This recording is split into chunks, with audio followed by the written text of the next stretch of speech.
Ufrovisión presenta La Frontera, con la conducción de Bernardo de la Maza.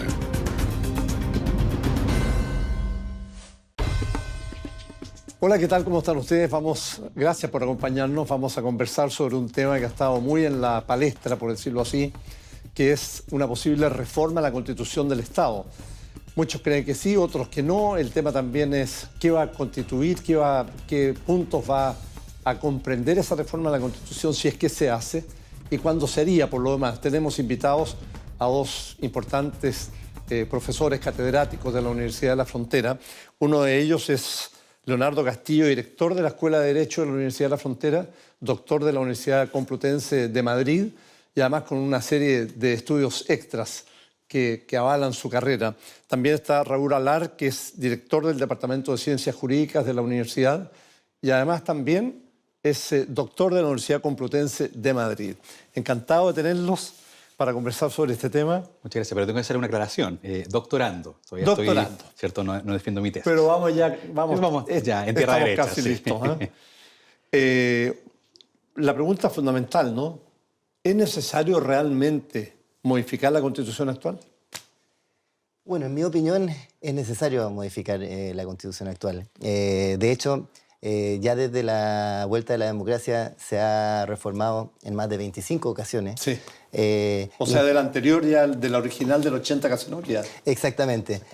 Y después, incluso el año 2005 hubo una reforma constitucional más relevante en materia de tratado internacional, en materia de fortalecimiento de las facultades del Tribunal Constitucional y que fue muy también emblemático en el sentido que el presidente Ricardo Lagos la firmó la Constitución como estableciendo ya que ahí se establecía como ya la Constitución ya democrática. Sí, exacto.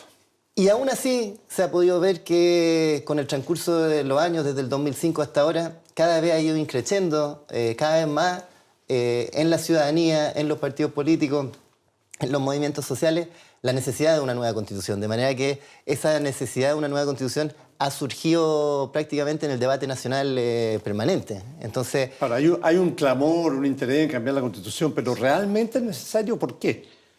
Ahora, yo coincido que efectivamente es necesario cambiar la Constitución. La 20.050 que decía el doctor Alart efectivamente produjo cambios sustanciales. Quizás no tanto los que algunos grupos hubiesen querido que se manifestasen.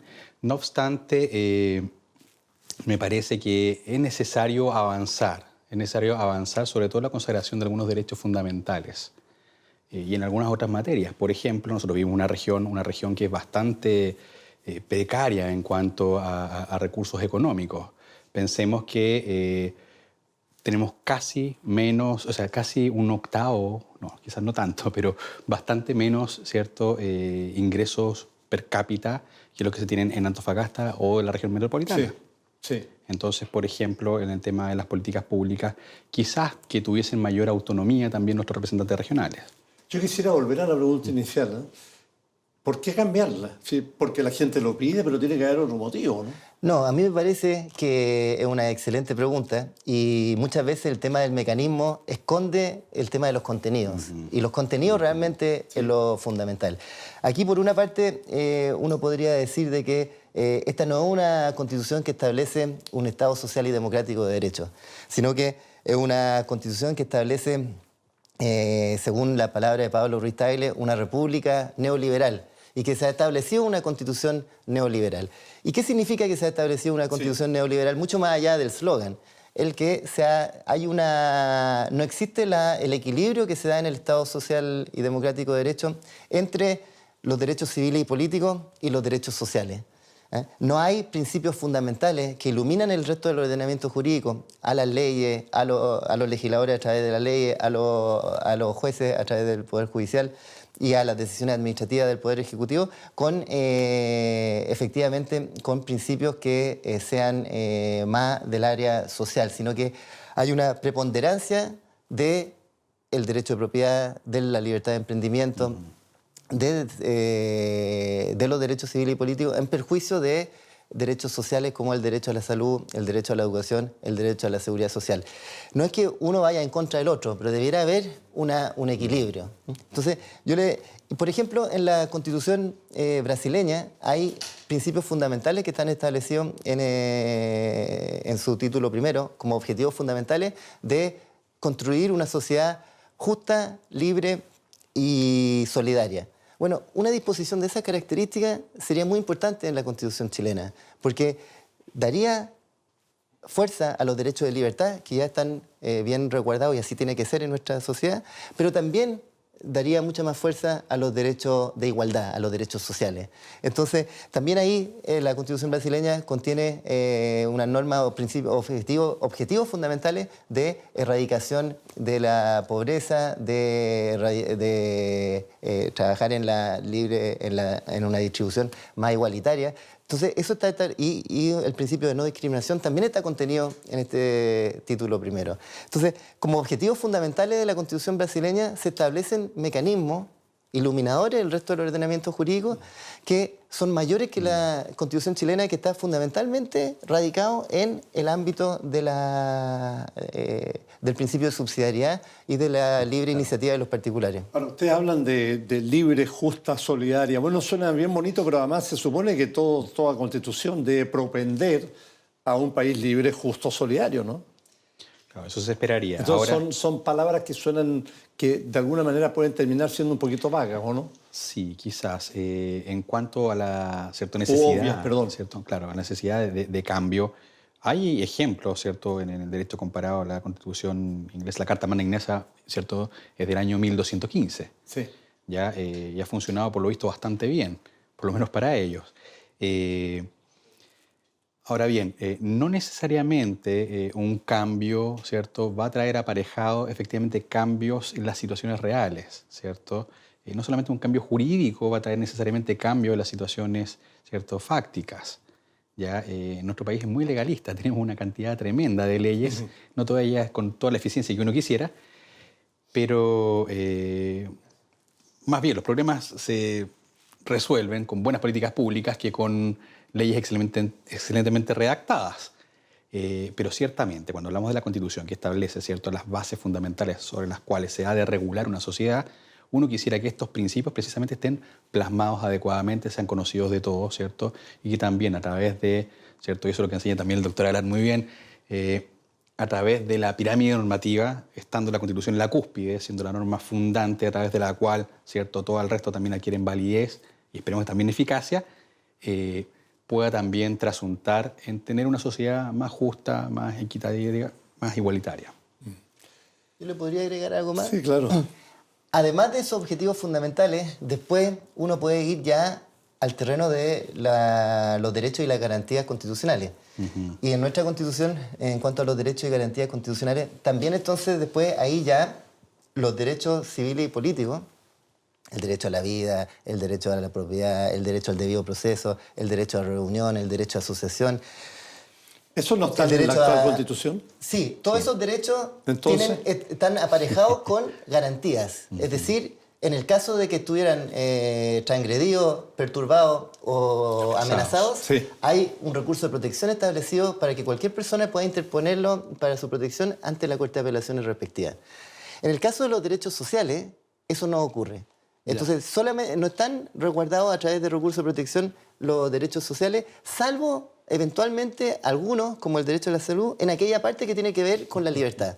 Por ejemplo, el derecho a la salud, lo único que está resguardado a través de recursos de protección, que una persona que se sienta afectada, vulnerada o transgredido pueda interponerlo ante un tribunal de justicia, ante la Corte de Apelaciones, es la libertad de elegir entre el sistema privado y el sistema público de salud, si es que cumple los requisitos para incorporarse a uno u otro.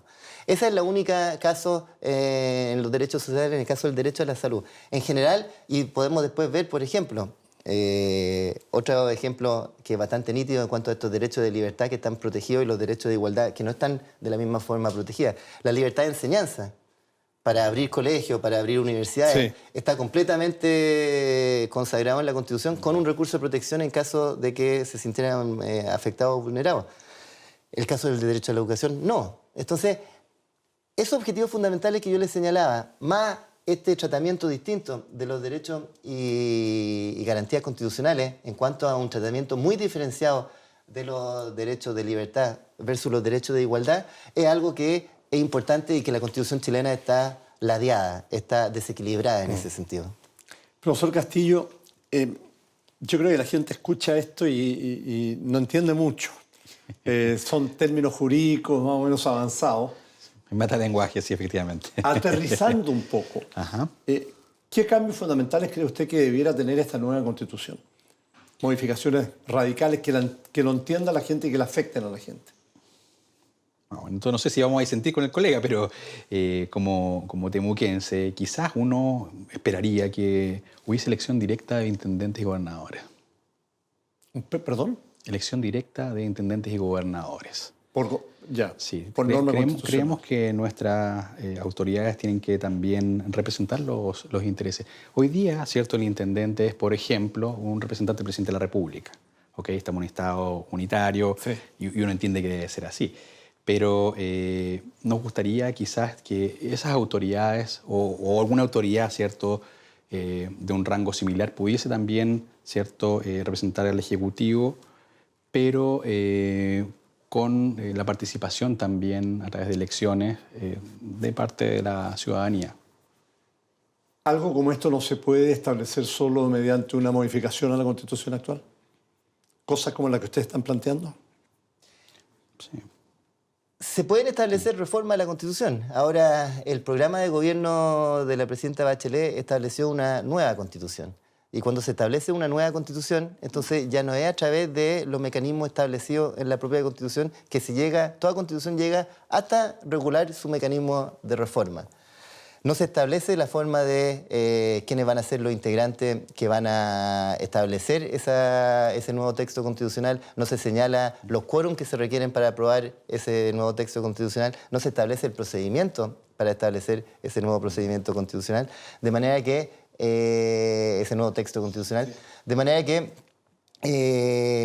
si se quiere establecer una nueva constitución de forma más democrática, que contenga estos principios, que tenga modificaciones ya de sustancia, que no sea solamente una reforma a través de los mecanismos establecidos, que es a través de la presidenta, sí, con el Parlamento actual, con los quórums que se establecen, se requiere una nueva constitución. Y la complejidad de esa nueva constitución es que las reglas no están establecidas en el texto fundamental.